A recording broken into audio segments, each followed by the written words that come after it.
સુરતના ઉધના ઝોન વિસ્તારમાં આવેલા દેવચંદ નગર ખાતે પાણીપુરી વિક્રેતાઓ પર આરોગ્ય વિભાગે દરોડા પાડ્યા। ચેકિંગ દરમિયાન અનેક સ્થળોએ ગંદકીનું સામ્રાજ્ય જોવા મળ્યું। પાણીપુરીમાં ઉપયોગમાં લેવાતા બટાકા અને પૂરીઓ ખરાબ હાલતમાં મળતા આરોગ્ય વિભાગે તાત્કાલિક કાર્યવાહી કરી। પાલિકાની ટીમ દ્વારા દંડ ફટકારી કાર્યવાહી કરવામાં આવી।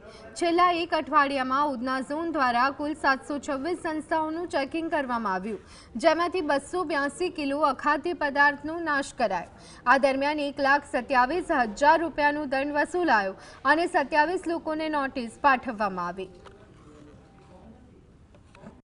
ઉધના ઝોન વિસ્તારમાં છેલ્લા અઠવાડિયાથી ઝુંબેશ ચાલે છે, તો અત્યાર સુધીમાં 726 સંસ્થાઓનું ચેકિંગ કરેલું છે, જેમાંથી 27ને નોટિસ આપવામાં આવી છે। 1,24,700 જેટલો દંડ વસૂલ કરવામાં આવેલો છે। 282 કિલો અખાદ્ય પદાર્થનો નાશ કરવામાં આવેલો છે અને 142 કિલો પ્રતિબંધિત પ્લાસ્ટિક જપ્ત